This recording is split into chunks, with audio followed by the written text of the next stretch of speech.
aku Azaria Kirana. Kali ini aku mau menceritakan mengenai kartu bercerita yang ke-24 kalinya. Jadi kartu bercerita yang ke-24 kalinya itu berupa bajak laut, superhero, sepeda, jam dinding, bajak laut, dan lainnya. Jadi aku mau ceritain yang sudah aku sebutkan. Di antara celah-celah pegunungan laut dan kabut pagi yang tipis, terletak sebuah kota kecil yang tak tercantum di peta dunia manapun. Namanya Nakarami.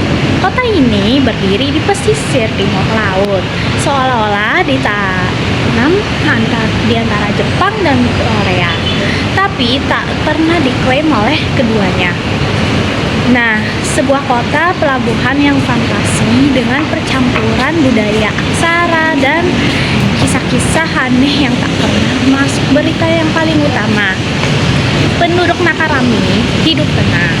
Nah, mereka menyukai sepeda tua, membaca buku di tepi, dan percaya bahwa jam dinding itu bisa mencatat waktu yang tak bisa tertulis. Namun, ketenangan itu berubah ketika dua bajak laut kembali ke daratan yang membawa lebih dari sekedar harta karun.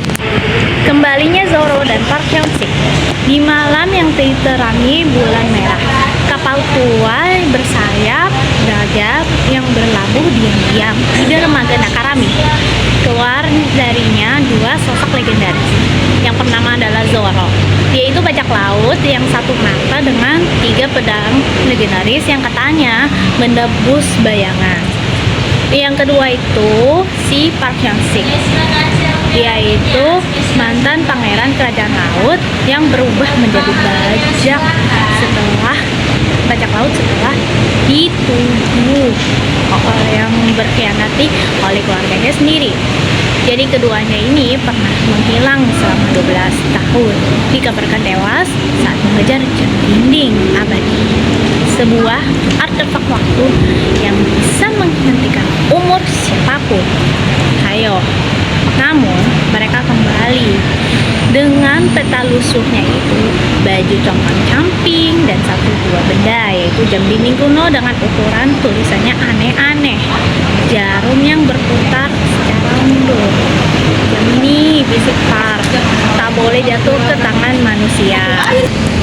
Kawarino, si superhero yang menolak disebut pahlawan. Di sisi lain kota, seorang pria dengan rambut merah yang menyala sedang memperbaiki sepeda anak-anak yang rusak. Nah, namanya itu Kawarino, pahlawan bayangan Nakarami. Ia punya kekuatan yang tak biasa, bisa membaca ingatan dari benda mati yang disentuhnya. Namun, Kawarino ini bukan tipe superhero glamour.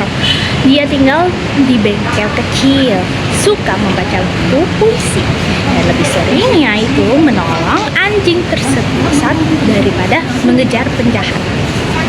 Aneh ya, saat sepeda anak kecil itu menyala merah saat disentuh, ia melihat kilasan aneh. Bajak laut, jam dinding yang berdetak mundur, kota yang membeku. Kawarino tahu sesuatu telah kembali ke Nakarami. Polisi Jae dan anjing gemuknya namanya Jumbo di kantor polisi kecil yang terletak tepat di belakang perpustakaan umum Nakarami. Nah, si Jae ini bertugas seorang polisi muda bernama Jae. Ia bertugas seorang polisi muda ini cerdas, perfeksionis, dan dia punya kelemahan besar, yaitu Jumbo, anjing bulldog miliknya yang gemuk dan sangat keras kepala. Ngeyel sih si Jumbo ini. Jae adalah sahabat lamanya Kawarino. Dulu mereka bersama di penelitian militer sebelum Jae memilih menjadi penegak hukum dan Kawarino memilih jalan gelap yang kini ia terus diam-diam.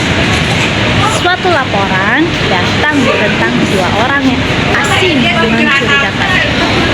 Terlihat di pantai membawa benda besar yang berbentuk jam. Jae tahu ia harus turun langsung. Jumbo tentu saja ikut, meskipun lebih tertarik dengan toko ikan kering di sebelah pelabuhan. Buku yang tak pernah ditulis, Sementara semua itu terjadi di perpustakaan Tepik Obak. Seorang pustakawan tua bernama Taka menemukan buku aneh. Sampulnya dari kulit kayu tanpa judul. Ketika dibuka, kulit kayunya itu halaman-halamannya itu kosong. Namun perlahan muncul tulisannya. Ketika jam berdetak ke masa yang belum datang, dunia pun akan menari terbalik dan mereka yang mati akan membuka mata di pantai Nakarami. Buku itu ternyata ditulis oleh penulis masa depan dan hanya muncul jika jam dinding ini abad ini sudah dekat. Nah, Taka segera menghubungi Kawarino. Jam itu telah kembali, katanya lewat radio gelombang pendek terburuan di pantai. Pagi itu, pantai Nakarami yang biasanya dipenuhi pesepeda dan keluarga membaca buku mendadak kosong. Nah, si Zoro dan Pak ini menyembunyikan jam dinding di bawah menara batu karang. Tapi Jaya dan Kawarino tak tiba hampir bersamaan. Pertemuan mereka bukan perkelahian, di percakapan.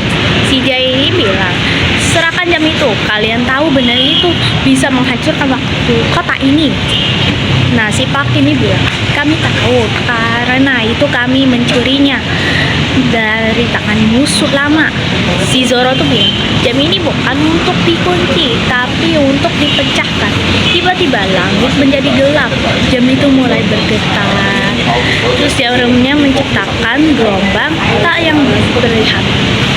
Nah, semua benda ini di sekitarnya, sepeda, buku, bahkan pasir, berubah menjadi versi masa tak lalunya. Kota mulai mengulang waktu. Penduduk mulai lupa siapa mereka. Semua jam kota berdetak mundur. Kawarino menyelam ke dalam waktu. Kawarino melompat ke tengah pusaran waktu yang keluar dari jam.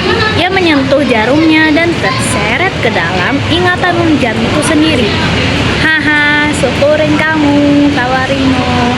Ia melihat masa lalunya si Pak, dituduh berkhianat.